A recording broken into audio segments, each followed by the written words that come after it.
Hey, Pediatric Pro Schools in session. Welcome to a deep dive where we plunge into a stack of sources, pull out the absolute best, most useful knowledge, and give you the shortcut to being well-informed. That's right. Forget trawling through articles. Think of this as your expert guide service, helping you get to the core insights quickly and engagingly. And today we're diving deep into the fascinating, sometimes challenging, but incredibly dynamic world of school-age children. We're talking specifically about those years between 6 and 12, looking at their health and development through the lens of nursing care. Our sources for this deep dive are just packed with details about this age group. We've pulled everything from, developmental milestones to practical assessment techniques and really crucial safety considerations. So here's our mission. We're going to unpack the incredible leaps in growth, not just physical, but cognitive and emotional too. Yeah, the whole picture. We'll explore their expanding social worlds, the safety challenges that come with growing independence, and tie it all together with really practical nursing care tips drawn directly from this material. It's about getting a clear handle on this pivotal developmental stage. Exactly. So let's kick off by setting the scene. Who are these school-age kids, and what does the nurse's role look like across different settings? All right, the school-age landscape. We're generally talking about kids from 6 to 12 years old. What's really interesting about this phase, and something highlighted in the sources, is that while physical growth slows down quite a bit compared to, say, the toddler years, Right, much slower. it's actually packed with rapid foundational developmental changes everywhere else, cognitively, socially, emotionally. And the material makes a key point about variability, doesn't it? Every child journeys through these years at their own pace. Totally. You might see a 6-year-old still very much in that concrete early school mindset, while a 12-year-old is already grappling with more adolescent-like complexities. That variability is why assessment is so critical, regardless of where you encounter these children. And the sources underscore that collaborating with caregivers isn't just helpful, it's essential for gathering accurate info, understanding who makes decisions. Right, like who's the primary caregiver, custodial status, who can actually consent for treatment. It sets the foundation for everything else. Definitely. And your setting as a nurse really shapes your assessment focus. A school nurse, for instance. They're doing a lot of generalized health stuff. Yeah, generalized assessments, managing vaccinations, crucial screenings like vision, hearing, scoliosis checks, but also focus checks for kids needing meds, tracking milestones, assessing common illnesses. Okay, contrast that with home health. Well, in home health, you're doing both general and focused assessments based on the child's specific medical needs, still watching development, but adding this critical layer of assessing the home environment. The home itself.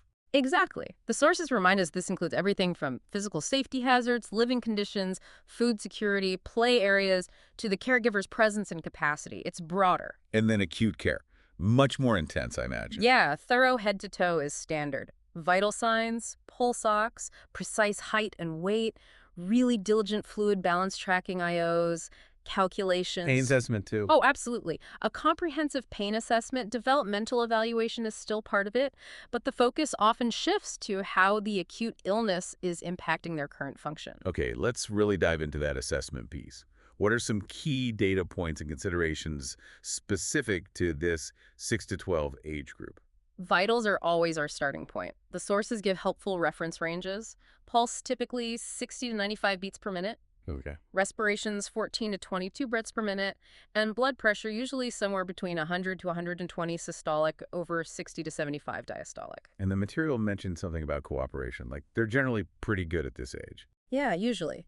You can build trust and get better results just by explaining simply what you're doing, offering small choices like which arm for the blood pressure or which finger for the little light. Makes sense. And pulse ox readings. Should mirror adults, 93-100%, unless there's an underlying respiratory issue, of course. Got it. And temperature. What defines a fever here? Over 101.4 Fahrenheit or 38.5 Celsius. And a really key insight from the sources helps tackle a common fear. About seizures. Exactly. Fevers themselves don't typically cause seizures. It's the speed of the temperature increase that might trigger a febrile seizure in kids who are susceptible. That's such a critical distinction for parents. It really is. And the material also notes that brain damage from fever is highly unlikely below 107.6 Fahrenheit or 42 Celsius. And untreated fevers rarely go above 105 Fahrenheit. Good perspective to share. Definitely reassuring. What about physical growth? Expect a steady pace, slower than before, about 3 kilograms, maybe 6.5 pounds of weight gain per year, and 5 centimeters, about 2 inches in height. And there are growth spurts. Yes, the sources point out girls often hit theirs earlier, maybe 10 to 12 years old, while boys usually catch up around age 12. We track all this using those standard CDC growth grids. Okay. And fluid needs? Just still weight-based, using those standard formulas. 1,000 millio for the first 10 kilogram, plus 50 millivils per kilogram for the next 10 kilograms, then 20 millos per kilogram for anything over 20 kilogram. And output. Expected urine output for these older kids is around 1 millimole per kilogram per hour. Pretty standard benchmark. Now, pain assessment. This changes a bit at this age, right? It becomes much more direct. The sources really emphasize you have to ask the child directly about their pain, not just how are you feeling, because being sick can make them feel bad overall, even if the pain isn't severe. Right. You need to differentiate. And they can use scales now. Yes, they can understand and use them, like the FACE-S scale for the younger ones, or numeric or visual analog scales for older kids. The key is explaining the scale clearly and making sure they get how to use it. And the sources cautioned about kids maybe picking faces based on emotion. Exactly. Or nurses just relying on facial expressions without asking. You need their input. And they can start describing the quality of pain now: stabbing, burning, achy. That's helpful. Caregivers play a role too. Oh, invaluable. They often pick up on subtle behavioral cues that signal pain before the child might even say anything. Good point. The sources also had a note on cultural competence. Yes, being mindful that language differences can impact how pain is reported. And also, sometimes somatic complaints, headaches, stomach aches without a clear cause might actually signal underlying anxiety, stress, depression, or even school avoidance issues. Something else to keep on the radar. Definitely. And beyond these specifics, the general survey includes getting that developmental history, understanding the family setup, checking on school performance, which is huge for them now. Right. The sources also ran through a whole system assessment checklist. Skin checks for abuse signs, lice. Head and nutrition signs, vision checks, hearing, including things like cochlear implants and how they impact quality of life, which was an interesting point. Mouth and teeth, losing teeth, maybe braces starting, hygiene, and the tooth fairy mentioned was kind of fun. Yeah.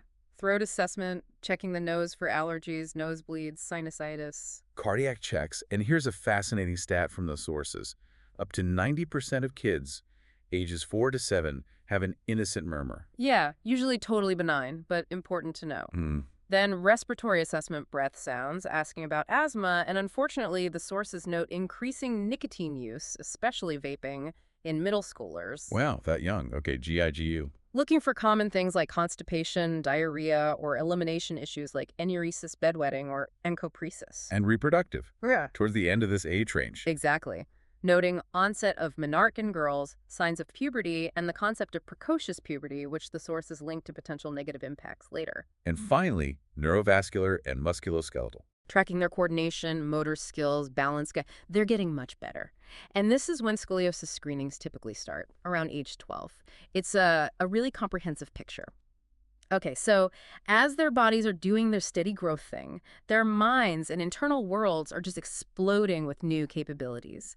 Let's unpack the cognitive and emotional development happening here. This is Piaget's concrete operational stage, right? Exactly. They're moving beyond just absorbing facts. They can manipulate ideas, master math and reading concepts, classify things logically, understand cause and effect much more reliably. And the huge leap, according to the sources, is decentering. Yes. The ability to see perspectives other than their own, that's huge. It's fundamental for understanding social dynamics, developing empathy. Makes total sense. What about psychologically, Freud and Erikson? Well, Freud called this the latency stage. Their energy is focused outward, on developing skills, building peer relationships. Erikson framed it as industry versus inferiority. Industry versus inferiority. Tell me more about that. This stage is all about developing competence and feeling confident. Success in learning new things, schoolwork, sports, hobbies, whatever, builds that sense of industry. And if they don't succeed? Feeling consistently unsuccessful or like they can't measure up to peers can lead to feelings of inferiority. So, as pediatric pros, finding ways to help them experience success, even small wins, is really important. Got it. Socially, they're still mostly following rules based on consequences. Kohlberg's pre-conventional. Largely, yes. But their social world just Not blossoms. so. They form best friends, often sticking mostly with same-gender peers. They love organized games with rules. They'll even make up their own elaborate rules for clubs and games. Collecting things is super common too. So those peer relationships become much more central. Absolutely, they're not just secondary anymore. They're becoming really key to their identity and how they see themselves developing.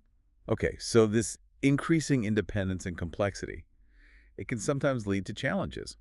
What did the sources highlight here? One significant area is dyslexia. The sources estimate it affects up to 20% of school-age kids.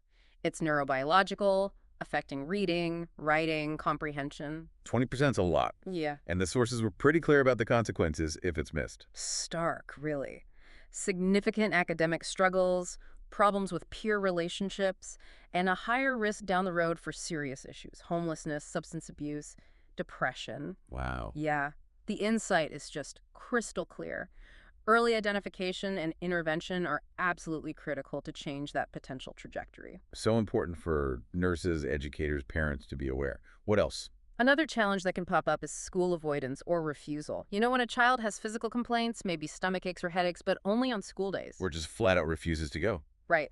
The sources really emphasize needing an interdisciplinary approach here. Educators, counselors, health pros, parents, all working together. It's usually not just defiance, there's often anxiety or something else underneath. And homeschooling was mentioned. Yeah, as a potential temporary option sometimes, for severe cases, while they figure out and address the root cause. Okay, shifting gears a bit. Given their growing independence, safety becomes a huge focus, and sadly, unintentional injury is still the leading cause of death for kids in this age range, 5 to 14. That's sobering. And didn't the sources mention something even more specific about the older end of that range, 10 to 14? Yes, and this is really critical. Suicide has surpassed cancer as the second leading cause of death for kids aged 10 to 14. Wow. That really underscores that mental health assessment is just as vital as checking physical health in this group. Absolutely. Cannot stress that enough. Now, back to unintentional injury prevention. Car safety is paramount. Still in car seats or boosters? Yes. Forward-facing car seats with a harness up to the manufacturer's limits, Wow. then transition to a booster seat. And they need that booster until they're about 4'9", and the adult seatbelt fits correctly. How does it fit correctly? Snug across the upper thighs, low on the hips, not the belly, and the shoulder belt lies snug across the shoulder and chest, not cutting into the neck or slipping off the shoulder. Good details. And a key takeaway about crashes. Always replace a car seat after a moderate to severe crash. Even if it looks okay, the integrity could be compromised. And assessing parents' understanding of how to install and use these seats correctly is a vital nursing role. Okay, what about head injuries? Another big concern. The sources noted school nurses often have high knowledge levels about concussion assessment and management. They play a crucial role in educating parents on signs and symptoms of even mild TBIs and when to seek emergency care. It's not always obvious. Right. Active safety, too. Bikes, scooters. Helmets. Helmets and pads for bikes, scooters, skateboards, contact sports. And teaching them to use the gear correctly on their own becomes part of their development. Pedestrian safety. Constant reinforcement needed. Use sidewalks. Look both ways. Walk facing traffic if there's no sidewalk. Simple rules, but they save lives. And supervision. They're getting more independent, but They still need it. Readiness for being unsupervised varies hugely between kids. Older ones might start babysitting. what should they know before babysitting? The material stresses teaching basics like fire safety, fundamental childcare, and encouraging them to take first aid or CPR classes if possible. Makes sense. Now, a really tough but vital topic the sources cover. Mm-hmm. Abuse. Yes, absolutely critical. Our role includes assessing for signs, bruises in various stages of healing, bruises in unusual spots like the torso or ears, burns with clear patterns. And the child's reaction. The sources note that school-age kids who've been abused often feel ashamed or like it was their fault. They might be withdrawn or overly compliant. Caregivers have a prevention role, too. Huge role. Teaching good touch, bad touch, stranger danger rules, creating an environment where kids feel safe to talk, monitoring mood changes, supervising after school time. It's multifaceted. The sources had that case study, Patrick. Right, the 9-year-old with CP, vomiting, inconsolable, unkempt appearance, bruises, burns. Complex family situation with a friend sitter. It wasn't a real case, but a scenario derived from the sources to make you think. And the questions it raises. What are your immediate concerns? What actions do you take? What resources are needed? And the bottom line, the non-negotiable insight here, is the nurse's mandatory responsibility to report suspected abuse or neglect. No hesitation. This stage is also really pivotal for establishing lifelong healthy habits, isn't it? Yeah, Nutrition, exercise. absolutely. Interestingly, their caloric needs per kilogram actually decrease compared to when they were younger. So it's a great time to focus on the quality of what they're eating and really teach them about nutrition. But the sources also flag childhood obesity as a major issue. Huge issue. Around 20% of school-age kids in the U.S. are obese, defined as BMI over the 95th percentile for their age and sex. And this isn't just about weight, right? There are serious health links. Definitely not just about weight. It's linked to serious health problems we used to only see in adults: hypertension, type 2 diabetes, kidney disease, orthopedic problems, and it significantly increases their risk of being obese as an adult. The long-term implications are profound. So what helps? What's the parental role here? The sources really emphasize the huge role parents play. Being good role models themselves, monitoring food choices, not overly restricting, but guiding and making family meals a priority seem to be key factors. Okay, and exercise. The recommendation from the sources is at least 1 hour of moderate to vigorous physical activity per day. What kind of activity? Encourage typical kid stuff: playing ball, riding bikes, team sports, just running around on the playground. School PE programs help too. And importantly, limiting screen time. What's the recommendation for screen time? Generally aiming for 2 hours or less per day of recreational screen time. It's key to promote activity. Establishing these patterns now really gives them the best shot at healthy habits for life. Okay, so as their social world expands, navigating relationships gets more complex, and some new risks can emerge. Like bullying. That seems really prevalent in movies and stories about this age. It is prevalent. The sources define it carefully. Aggressive, unwanted behavior causes distress or fear and involves a power imbalance, real or perceived. And the sources said it's actually more common now than in adolescence. Significantly more prevalent. Yes, that was noteworthy. And they list factors sometimes associated with being targeted: age, socioeconomic status, appearance, how they're doing academically or socially, sexual orientation, having conditions like autism spectrum disorder or other disabilities. So what's the nurse's role? Assessing for signs, physical injuries, but also anxiety, depression, reluctance to go to school, helping connect families to school resources or counseling. The sources specifically highlighted that link between bullying and school avoidance, especially for kids with ASD. Important connection. What about other risks? Yeah. Substances, sexuality. The sources touch on starting conversations to discourage substance use: alcohol, tobacco, vaping, drugs. Parental influence here is identified as the strongest protective factor. School programs like DARE are common. And sex ed. Yeah, age-appropriate sex education often starts now, focusing on basics like privacy, body safety, understanding changes, healthy relationships. Nurses can assess if caregivers are talking about these things, offer resources, and maybe have private chats with older kids in this age group if appropriate. Okay. There was also a mention of a more modern risk sexting. Yes. While maybe we think of it more with teens, the sources warn it can start in this age group. Discussing the serious emotional and potential legal consequences is important. Caregiver awareness and monitoring of phone and online activity is key. And empowering kids. Absolutely. Empowering kids to tell a trusted adult immediately if they receive or see inappropriate content. So let's pull this all together. Taking all this development, all these challenges, these insights, what does it mean for our actual nursing care? How do we best approach interacting with and caring for school-age kids? Yeah, the sources offer some really practical tips. First off, gaining their trust is everything. Use age-appropriate language, explain things simply, and crucially, be honest about pain or discomfort. Don't lie about a needle hurting. Exactly. Lying destroys trust instantly. Use that look, talk, touch sequence. Look at them, their environment. Talk to the child and the caregiver, then touch, starting least invasive first. Privacy becomes more important too. Definitely. Knock before entering, provide gowns or drapes. Small rewards can help with cooperation sometimes. For painful procedures, have everything ready beforehand. Inform them immediately before you start. Don't let the anticipation build. Okay, least invasive first. Got it. And a key clinical point from the sources: using the genital assessment, done respectfully with permission and privacy, can be a natural time to reinforce teaching about good touch, bad touch, empowering them. Right. What about medication administration? Always weight-based dosing. not age-based. Critical for safety and getting the right effect. How to get them to take oral meds. Yeah. Always a challenge sometimes. Offer choices for liquids, syringe, or cup. Rewards can help.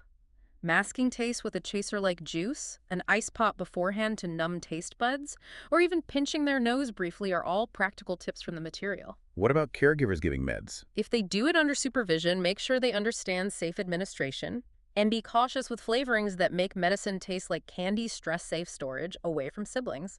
Also, assess if older kids are ready to try swallowing pills, but respect their preference if they're not quite there. Subcutaneous meds. Like for diabetes, EMLA cream, that topical anesthetic, is great. Apply a thick glob, cover it with plastic wrap or Tegaderm for at least 45 minutes, ideally longer, like 2 hours, before the injection.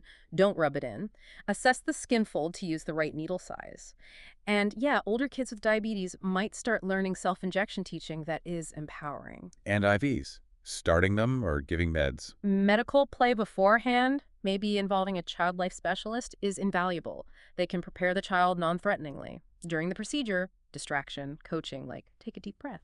Offer choices if possible, like sight non-dominant hand is usually best. And the sources noted that authentic, calm interactions from staff really help distract and reassure. Hospitalization itself must be tough. Any tips there? Use a designated treatment room for painful stuff if possible. Keep their room a safe zone. Encourage caregivers to be involved in care. Bring familiar items from home. Let the child wear their own clothes if possible. It helps maintain normalcy. What about getting them moving? Siblings. Encourage walks with caregivers to prevent deconditioning. Sibling visitation is great for connection as long as they're well, and placing siblings in the same room, if both are hospitalized, can be really positive. The sources mentioned PUWS. Yes, the Pediatric Early Warning System. It's a crucial tool using scores for behavior, cardiovascular, and respiratory status to catch early signs of clinical deterioration. Good communication about the scores is vital, though the sources acknowledge communication barriers can happen. And child life specialists. They sound amazing. They are. Their role is so varied. Preparing kids for procedures using dolls or pictures, therapeutic play, just being there during tests, distraction, coping support, celebrating milestones, art or music therapy, puppets, managing playrooms, bringing toys to isolated kids. Really valuable. When planning care, choices are good. Appropriate choices, yes. It gives them some control, not whether to take meds, but maybe how cup or syringe, or when within the scheduled window. Be honest, avoid jargon. They're concrete thinkers, so little stick for a needle isn't helpful. Use clear, direct language. Okay. And kids with chronic illnesses. Focus on normalization, helping them live as typical a life as possible. Recognize limitations, but praise milestones, even if they happen later. Involve PTOT. Caregivers are key here too. Absolutely. They're often the experts on their child's condition, noticing subtle changes first. But the sources really underscore caregiver fatigue. It's immense, the time, stress, expense, impact on marriage. We need to assess for this and help them find support and stress relief. It's part of holistic care. What about home care or school for these kids? Home care can be complex tracks, vents, tube feeds, IVs requiring significant caregiver training and support. For school, the school nurse is often central. Maybe a personal caregiver attends too. IEPs and detailed care plans are essential. Homeschooling is an option, and hospitals often have liaison teachers to help kids keep up during long stays. Wow, okay. We really covered the journey through the school age years there, from 6 all the way to 12. We did. It truly highlights how this period is marked by such profound development across so many interconnected areas. Their bodies find this steady rhythm. While their minds and social worlds are just undergoing these massive foundational shifts. Exactly. Mastering new skills, navigating friendships that get way more complex, and confronting significant safety risks as they naturally push for more independence. It really underscores that attentive, age-appropriate care based on really understanding these developmental shifts is just crucial. Using all that great info from our source material to tailor how we assess and intervene. Definitely. Thinking about that constant balance, their drive for independence, which is so strong at this age, versus their continued need for guidance and protection. How do we, as pediatric professionals, best support them in building healthy physical, emotional, and social foundations? Especially in a world that's changing so fast around them, with technology, screens becoming such a big influence. How do we effectively empower both the child and the caregiver to navigate all that? That is a fantastic question. How do we bridge that gap and provide that support in this modern context? Definitely something worth exploring further. Keep learning, keep caring. See you next time.